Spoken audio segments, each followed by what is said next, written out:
Mapagpalang araw po muli sa ating lahat. Pasensya na po kayo at ngayon lang po ako pakita po muli ng aking gamit. Nais ko lang pong itanong po muli sa inyo. Sana po sa nakakaalam po ng mga ganitong bagay po na kikita ko po na pinagkaloob po sa akin ng kalikasan. Sa mga kaantingero po dyan, mga kabertudes, mga marunong pong tumingin sa mga bagay po na ipakikita ko po. Nawa po sana po wala po kayong masabi po na sa akin na hindi maganda, dahil po ako ay lagi pong nagtatanong lang po sa inyo kung ito po ba ay iniingatan ko pong gamit na ito ay may kakayahan o saan po dapat gamitin, dahil ito po ay nililimot ko lang po at nagpapakita po sa akin at na pinagkakaloob po ng kalikasan. At ako po nahiling sa kanila na sana po huwag akong pababayaan at ingatan po sa lahat ng anumang oras at kapahamakan po at aking pamilya. Nawa po kami po ingatan po. Ang una po sa lahat ay ang Ama na makapangyarihan sa lahat at ating Panginoong Hesus at Espiritu Santo. At ito pong inaalaga ko pong gamit nito. Nawa po ako inyong gabayan sa tama. Nagtatanong lang po ako sa inyo na kung ito po ba may taglay po na kakayahan, kung saan po dapat pong gamitin itong iniingatan ko pong pinagkaloob po sa akin ng kalikasan. Tanong ko lang po ito sa inyo kung ano po ang klaseng bato po ito. Nakuha ko rin po ito sa dagat. Ito po ay matagal na po sa akin, pero ngayon po ito po iniingatan ko, at ito po naman kakukuha ko lang po, nakabaon po rin siya sa bato. Gayong klase din po siya. Yan. Hindi ko alam po kung saan po dapat gamitin ito. Ngayon na po ang bahalang magturo po sa akin ng kanya-kanya pong kakayahan. At ito naman po, noong araw din po ng Biyernes, ito po, tingnan nyo. Para po, kabibi po siya na naging bato talaga. Yan po. Hindi ko po alam kung ito po ba ay babasagin ko o ganito na lang po. Tapos ito rin po ang nakita ko rin po, kasabay po niya. Shell po, hindi ko alam po kung anong klaseng shell po ito, pero napakaganda rin po, malaki po siya. Yan. At ito naman po ang matagal ko na pong pinakikiingatan na lagi ko rin pong dala po ito. Ito po ay uling po na naging bato. Yan. Kung magmamasdan nyo po, uling po na naging bato, na crystallize po ito. Nakisla po siya. Nagtatanong nga lang po ang nakakakita po nito pag suot ko po kung ano po raw ito at bakit kinukwintas ko po uling. Pero noong pong marami po nagtatanong, ibinalot ko na rin po siya sa tela po na kulay itim, kung tama po ba ito na dito po ibalot sa telang itim o pula po ba. Dalawa po ito, tingnan nyo po, oh. Yan, huling po na naging bato. Sana po mga marunong po umaurat tumingin po ng mga ganitong bagay, sana po kayo inyong turuan para mapagana ko po ang mga bagay na ito sa mabubuti, maganda, upang makatulong po ako sa nakararami na kung ito po magagamit ko po sa panggagamot. At tingnan nyo po kung ano po kulay po ng tela, siya rin pong kulay po ng bato, no? Hindi na po natin agad makita po siya. Ano po ba ito? May taglay po ba itong tagabulag? Ang uling po naging bato. Yan, tingnan nyo po. Ito po, ngayon pong Biyernes po naman, Nung nakaraan pong Biyernes, ang aming pong kapitan ay nagpagawa po ng simbahan. Ito po ay nakita ko po habang kami naggagawa po nito.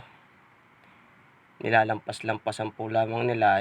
Ako po ay medyo nakakaintindi po. Yan po ang para pong yan. Ang ano pong gabay niya po dyan. Ano pong tingin niyo po dyan sa para pong tao. Kayo na po ang bahala pong tumingin. O kung ano man po nakikita nyo dyan. Paturo po ako sa inyo kung ano pong klaseng bato po ito. At ito po ay meron pa rin po dito. Tingnan nyo po.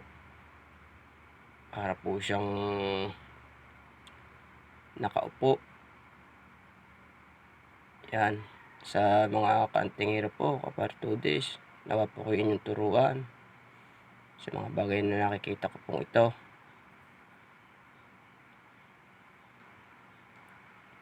Sana po paki-subscribe po at like at share po para po makapamahagi na rin po ako ng mga mutya na pinagkaloob po ng kalikasan. Yan. Sa mga magtatanong po sa account po ng FB sa ang ano po niya ay pinagkaloob po ng kalikasan.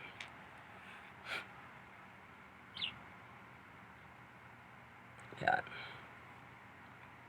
Ito po ay nalimot ko po noong nakarang Biyernes po. Yan, ayaw na po magpakita ng kanyang gabay po. Nalabaw na po. Kanina po yun, kitang-kita po natin. Sana po ay lagi niyo po kung kabayan, mga marunong po diyang tumingin po ng mga aura at mga bisa po ng mga mutya. Ito naman po, meron pa po akong pakikita sa inyo. Sa simbahan ko rin po nalimot. Ito pong bato pong ito. Ito po ay may guhit pong, yan, tingnan niyo po, may guhit pong paikot yan.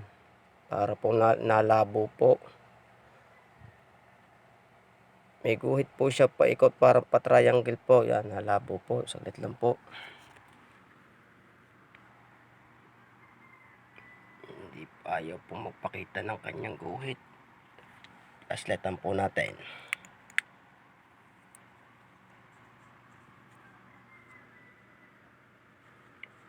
Yun, kita nyo po. May guhit po siya na paikot na parang triangle. Ayaw po siya dyan magpakita. Pasensya na po kayo. Ako po ay baguhan lang po. Nagtatanong sa inyo. Hindi pa po talaga ako sanay na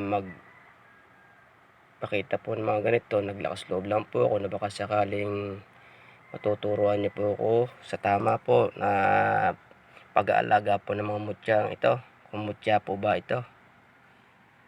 Yan, naku po, ayaw po magpakita po talaga. Pero ito po, nung nalimot ko po ito, sa simbahan, sa ginagawa rin po namin simbahan, ay tinisting ko po kung nakapit po siya sa magnet.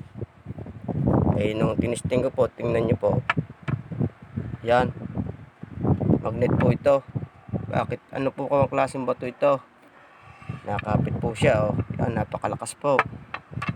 Tingnan nyo po, oh. Tatanong lang po ako kung ano po ang klaseng bato ito. Tingnan nyo po, oh.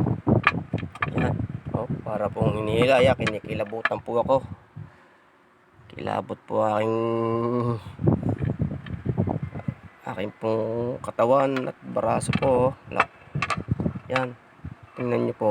Ayaw na po halos bumitaw po sa magnet. Yan.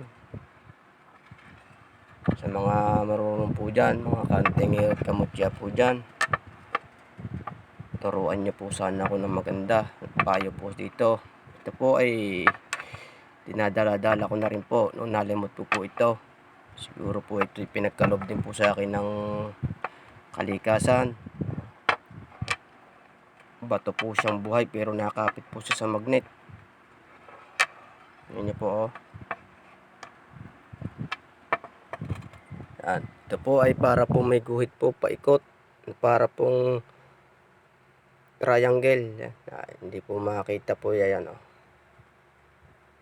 Paki-aura na lang po kung may nakikita po kayo dyang mga gabay po niya.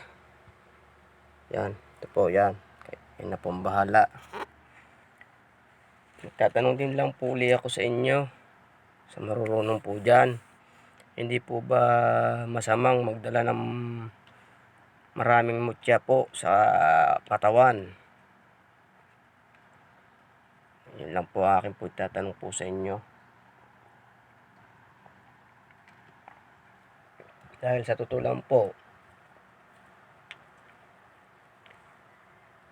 kadami ko pong dinadala po minsan sa aking katawan. Ito po oh. Puno po ito. Gusto ko po sanang pakita pong lahat sa inyo. Tingnan nyo po ang aking dinadala sa aking pong bag. Ito po, iisa-isahin ko po at pakikita ko po sa inyo na baka para po malaman nyo po na hindi po ako nagluloko po sa inyo. At ako po sana po ay gabayan nyo po sa pagtuturo po sa akin na maganda.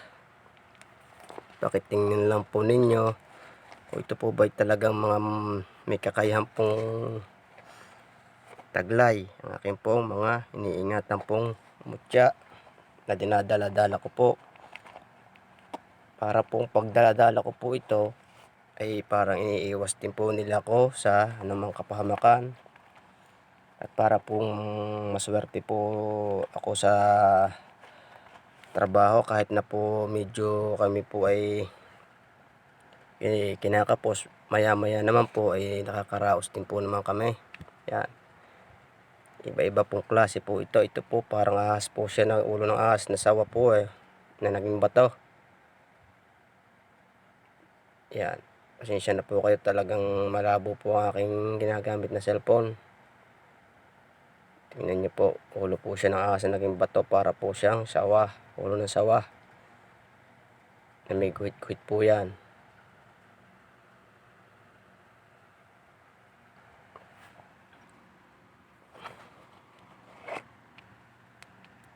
Ito po, bato po na may nakriskisla po siya oh, para po siyang kristal. Para po ayaw po talagang magpakita po lahat ng ibang gamit ko po. Yan. Kayo na po ang bahalang para po siyang bato na bato po na para pong kidlat. May hugis po siya na para pong ngipin ng kidlat oh. Hindi ko po alam kung ito po ba talaga yung ngipin ng kidlat. Yan. Na naging bato. Ito po. Napakaganda po ng mga naalagaan ko pong mutya oh. Susupo, pero ito po ang gitna po niya may kristal po, para po may diamond po yan sa loob to. Ayaw lang po talagang malabo-labo lang po talaga aking ano eh.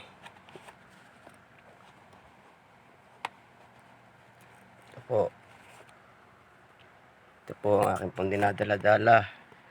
Kung yan po ba'y talagang mga mutya po, turuan nyo po ako. Nawa po ay isa maganda lang po. Sana po ang inyong payo po sa akin. Napakadami po nito.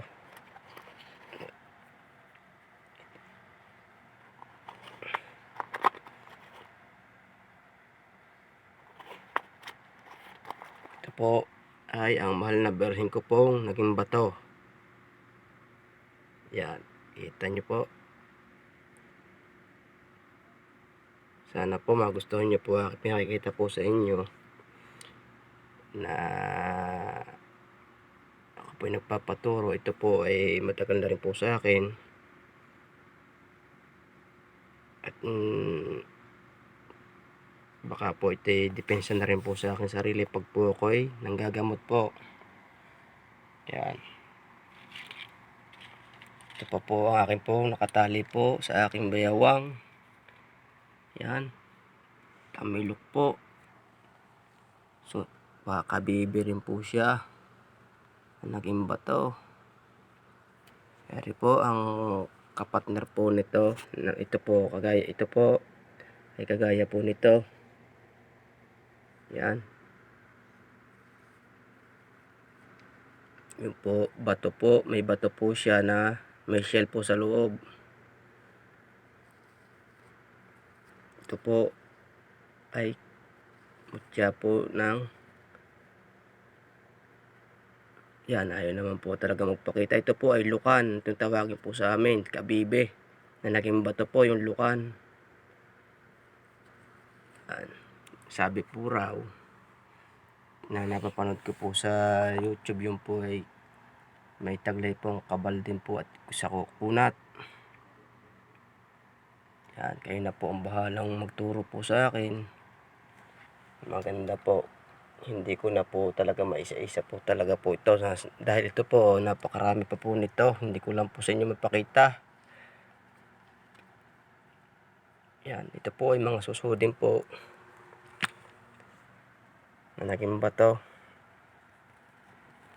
Yan.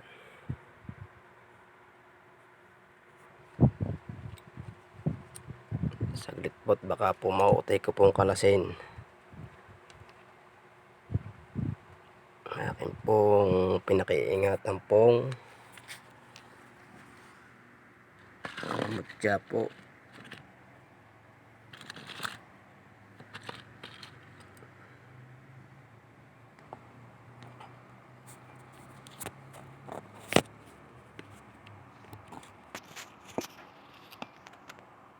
Saglit lang po, kakalasin po natin.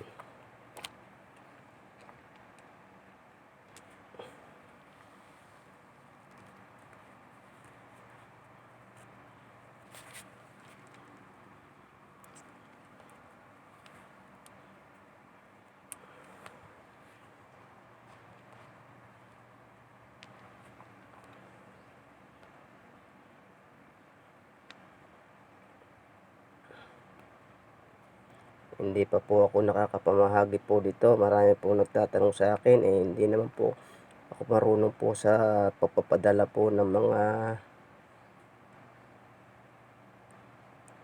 sa shipping po. Nagpapaturo po muna po ko sa aking anak. Pag naka 1,000 subscribers na po tayo, yan, pwede na po ako mamahagi po ng mga mutya. Marami pa po akong nakatago. Yung po pamamahagi ko po sa inyo kung pag nakapag 1,000 subscribers na po tayo. At yun sa may gusto lang po,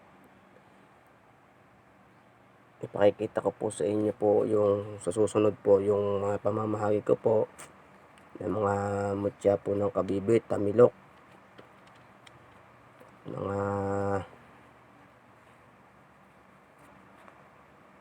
kahoy po naging bato, at saka po yung yung po ang mutya ng bahay po ng anay naging bato. Kaya sana po ako inyong tulungan po sa mga bagay pong ito. Ito po, nakikita niyo po, oh. Dami po ito.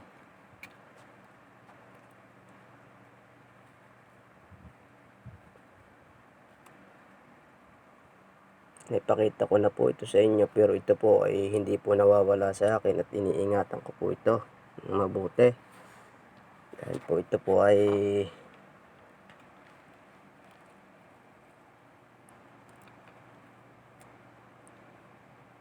dinadala-dala ko lang po.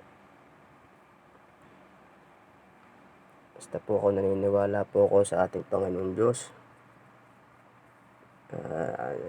Na tayo po ay huwag po niyang pabayaan. Pakaingatan po tayo sa lahat ng oras. Ito po, tingnan nyo po. Yan. Pakita ko na po ulit sa inyo. Sinsya na po kayo, wala pong taghahawak at kinalas ko pa po. Yan. Ito po, isa ko pong tinataglay-taglay po itong tangan-tangan. Yan po, susupo na naging bato. Ito po, yan. Ito po ay may kristal po sa loob. Tingnan nyo po, may kristal po yan sa loob. Nakisla po yan. Napakatagal na rin po nito sa akin. Yan, mga ano po natin, susupo naging bato. Iba-iba pong klase. Ito po, susupo rin maliit. Bato rin po ito.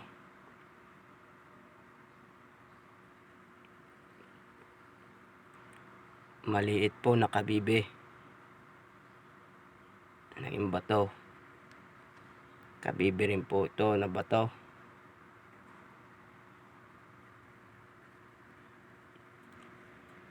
Ito po ang tinanong ko po sa inyo kung ito po mutya na linta ko. At ito po pong nakalagay po sa aking bote na dinadala ko po. Nakatali po siya sa aking bewang para hindi po nila makita na may daladala po lagi ako ng mga mutya. Ito po ay yung bato ko pong para pong sirena, buhok at buntot. Yan po. Nawa po ako inyo pong turuan sa mga nakakaalam po nito. Pinakikita ko lang po sa inyo, sa mga marurunong po dyan sa mutya. Sana po ako inyong turuan ng magandang payo, sa magagandang comment lang po. Sana po lagi nyo po akong gabayan po sa pagtuturo po dito na tama at pagtamang pag-aalaga po ng mga mutya. Meron pa po pala po ako ipakikita po sa inyo. Kalimutan ko po, ito po naman na yung kinukwintas ko. Hindi ko po alam. Ito po naman ang kinukwintas ko po yan. Ito po ay para bato po na naging trespe ko po siya. Ulo po ng ahas na naging bato. Yan, tingnan nyo po. Tamilok po na maliit na may ulo. Ito po, yan. Hindi ko po alam kung klaseng mukha po rin yan. Yan po ay nakita ko po rin po sa dagat. Yan. Ito po, bigay po sa akin ng aking pinsan. Ito lang po ito, itlog po na naging bato. Kung ito po talagang mutya rin po. Yan. Nawa po ako ay nagpapasalamat po muli sa inyong lahat na ako po ay inyong turuan sa mga bagay ko pong iniingatan po ito. Sa tama po lamang na payo at comment po. Yan. Maraming salamat po sa inyong lahat. At sana po ay magustuhan nyo po ang aking pong bidyong ito. Maraming salamat po. Pagpalang araw po muli sa ating lahat.